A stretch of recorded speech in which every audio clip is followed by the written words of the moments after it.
સતાધારના શામજી બાપુ કુંભના મેળામાં ભક્ત ભૂષણનો ઇલકા બાપુ શામજી બાપુને એકને જ મળ્યો છે. સતાધારમાં જાવ તો કોક દીક જોજો.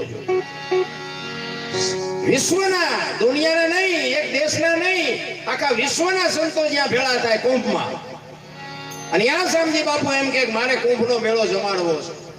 તેથી સંતો ના પાડે કે શામજી આ તું જે ધારસ ને એવું નથી, આ તો પાણીનું ન પૂરું પાડીએ કે ના ના પણ મારો ઠાકર લાજ રાખશે. ઈ કે પણ નો થાય, આ તો શું ગણસ? ઈ કે મારે પૂરું નથી કરવાનું, ઈ તો મારો ગીગડો પીર પૂરું કરશે. ઈ કે શામજી નો થાય. ઈ કે તો બાપુ હવે 2 વખત જમાડવા છે. આ શામજી બાપુ સતાધાર, અને ઈ કુંભના મેળામાં તમામ સંતોને જમાડે. સાધુ સંતો બાપુ અડીખમ બાપુ દુનિયા